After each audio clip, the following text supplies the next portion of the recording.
Hey everybody, it's Tripl-L coming in to talk about My Hero Academia topic. This time specifically, we're talking about Shigaraki versus Star and Stripe. Who wins? Also, anime-only viewers, don't watch this.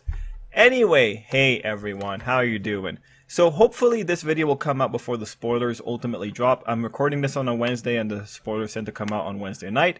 So fingers crossed. This video is a speculation video just to give you guys like an idea of what I'm thinking when it comes to this Shigaraki versus Star and Stripe situation that we have unfolding in the manga. What we're going to do, we're going to go through the outcomes, the scenarios, like a very quick blurb about each one, and then I'll tell you my final thoughts and wrap the video up. It should be an easy, simple time, and if you have anything you want to add, let me know down below. I'm not going to be super detailed here because to get into like every little detail will turn this into like a 50-minute video, which will then definitely not come out in time. So there will be enough room here for you guys to add your own interpretations of what you think could happen. So with that out of the way, let's start talking about it.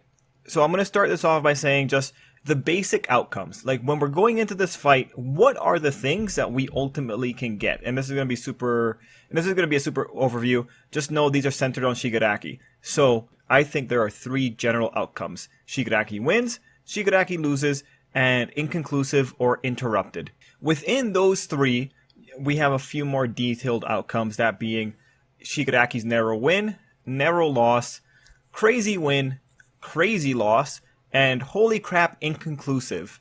And that is just there to say that there is a specific kind of way that you can execute on an inconclusive fight to make it be like, wow, that was amazing kind of thing. And that one just is probably going to require a lot of effort to actually get there. Also, special mention, we have off-screened fight as a special scenario because I couldn't fit it anywhere else. This could happen along the way to any of these other conclusions. And just to very quickly talk about an off-screen fight, is there a possibility that a good portion of the fight with Shigaraki and Star and Stripe gets off-screened? Yes, there is. The author off-screens a lot. He off-screened a good chunk of Meteor's fight with Overhaul. He's off-screen, well, he's been very aggressive with withholding information from us. One example there is when he withheld Toya's name when Hawks was learning it. He also off-screened Meteor's recovery until it was the time to show it, that being after it had happened during the war, to make that a surprise. In this case, the reason that he would want to off-screen the fight is so that he doesn't give anything away, so that Shigaraki's actual powers are still a mystery, and so that Star and Stripe and her quirk, so that that is in of itself a mystery. Really, when it comes down to it, I hope we don't get off-screened because I think this would work better as power exposition, but just get ready for it. If the author wants to maintain surprise, then he's going to off-screen and then he'll go into any one of the other scenarios or outcomes that I've outlined here probably. Anyway, moving on. Of the detailed outcomes, the ones that I think are worthwhile are inconclusive, narrow win, and narrow loss. So, with that said, let's walk into the scenarios starting with the worst ones, crazy win and crazy loss. Of those two, a crazy win for Shigaraki I think is the worst. Anyway, these are simple. You don't want Shigaraki getting a crazy win. One where he curb stomps Star and Stripe. I need to call her something else. It was just call her Star. One where he curb stomps Star because one, the guy probably isn't used to his body. Probably still has 3 days left. If you have him get a crazy win here, it blows Shigaraki up way too much because not only does he get an easy win here, but he still has more room to grow, and it makes him feel even stronger than he is now, which if he beats Star and Stripe, who has just been hyped up, it's like it's a little bit too much. And in the process, it makes Star, the girl that All For One essentially made a risky gamble on taking her on, seem way too weak. Like if she goes down like a chump, I have to really wonder, was she really going to be that much of a problem for your plan if incomplete Shigaraki or not fully rested Shigaraki could still take her out, right? That's like the kind of problem that you might run into there. Also, if you move forward with super strong Shigaraki, you move into a situation where his eventual defeat needs to meet the hype of his strength. So you have to make sure that when Izuku gets in front of Shigaraki, that final defeat that Shigaraki suffers makes sense and there isn't a cop-out like a certain alien popping out of nowhere and blowing a hole through blowing a hole through Shigaraki's chest. So we want to avoid Shigaraki being too strong that the author can't conceive of a way to take him down naturally. And mind you, we're already in a tricky situation here because Izuku wants to save Shigaraki. So you're already on a trajectory where there's going to be some level of Izuku reaching out to the kid crying inside of Shigaraki. Anyway, on Star's side, if you introduce her just to dust her, like it hasn't even been like 5 chapters, it looks really bad. It isn't good. Oh, you bring up this person who was never hyped up outside of a couple of chapters before and just wipe her?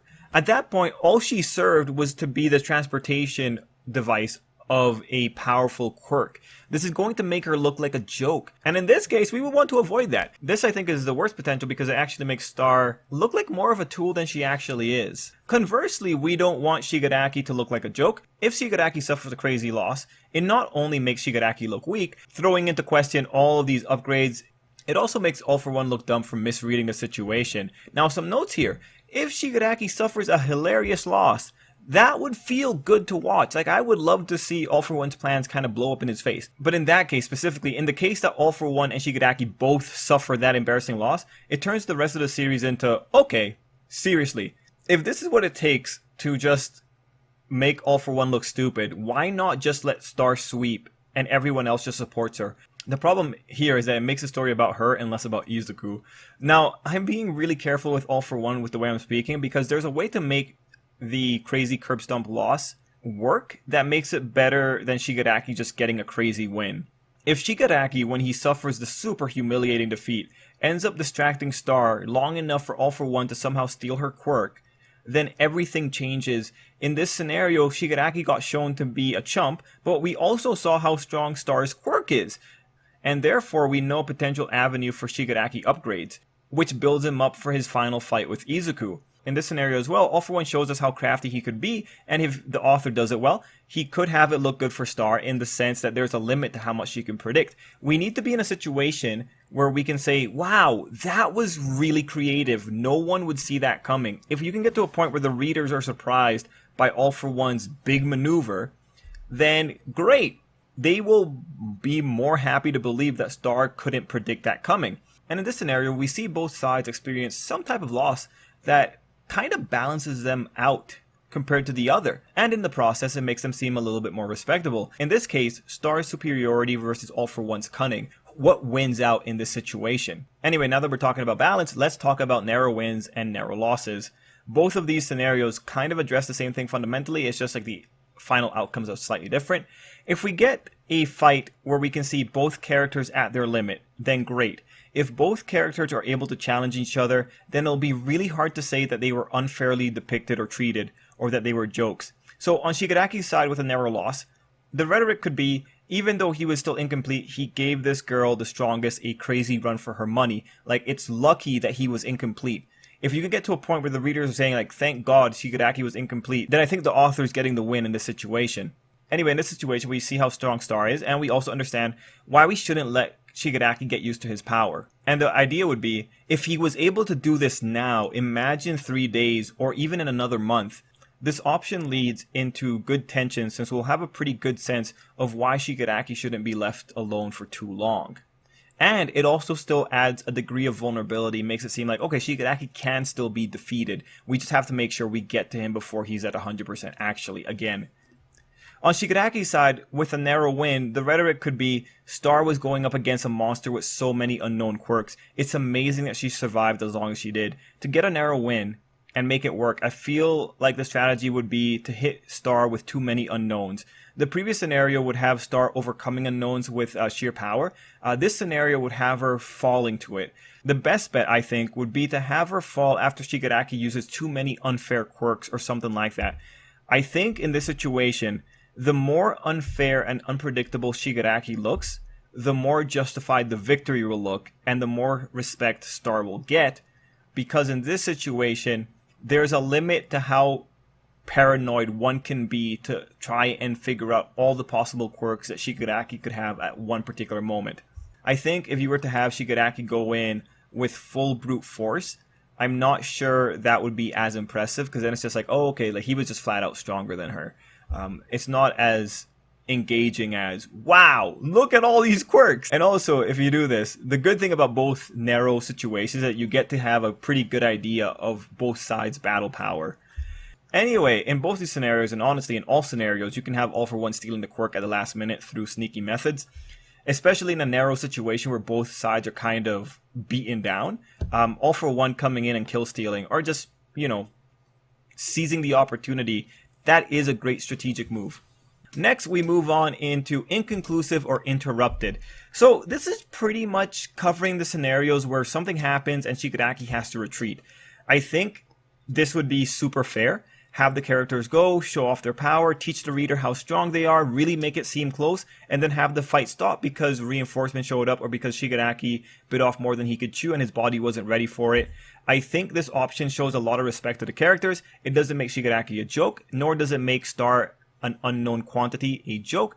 And it also really supports All For One's ideas that this is a really critical moment in his plan. And if you have it go all the way to the point that no victor is decided, it's like, yeah, wow, like this actually could be really bad for him. So I think those are the unique things about this particular situation. Anyway, in this scenario, you have a bit of hope along with anxiety, similar to what you get from the narrow win or narrow loss scenarios. But in this case, you have added hope since Star is able to get away more or less and with her quirk still intact. And you also have that room for speculation that I'm sure fans will love, like, oh my god, who would have won had the fight gone on for longer? Heck, characters can also talk about how dangerous the encounter was, hyping up the other character for like a round 2 or something like that. Of course, again, All For One could be sneaky and come in and try to steal the quirk when no one's looking. And again, if he does that here, I don't think anyone's going to be upset because it's like, okay, good for you, All For One. Like, actually, you should be trying to sneak the quirk away. How he does that, well, that's up for the author to decide. I'm sure All For One can come up with all the kinds of powers that he needs. Anyway, those were the general ideas. Now, me personally. So, in my mind, we know that Shinzo and Monoma are getting moments in the future. We also know that UA is pretty much going to get attacked because why build up UA if it's not going to get attacked?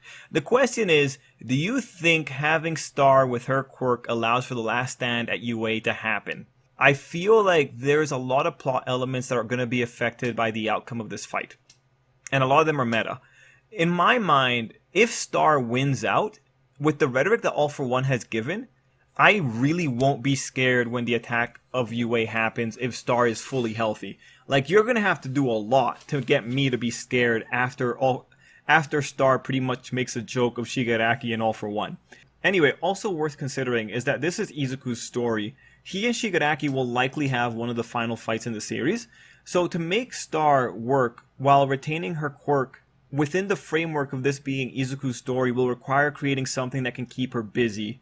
Which, it's not impossible, but when you have this kind of power that you're bringing it out of nowhere, it needs to be a really convincing reason. Like, it can't look stupid. Like, and just to give it an example, if Shigaraki were to wound Star enough that she has to be in the hospital, then okay, sure, that would be pretty good. That's probably one of the safest things that someone could do in this situation. Anyway, as I'm looking at this, I feel like the story might need the war to become a formality, as according to All For One, because then we really will be in one of the worst situations for the heroes, and the more terrible it is, the better it'll feel when the heroes overcome it. If you're in a situation where All For One has turned the war into a formality, then Izuku, when he wins, like, you can throw in rhetoric about how Izuku is the strongest in the world since he got to beat Star's quirk or something like that, and then the story could do something like, oh, but Izuku's not the strongest because Star's quirk is only the strongest when it's in Star's body or something like that.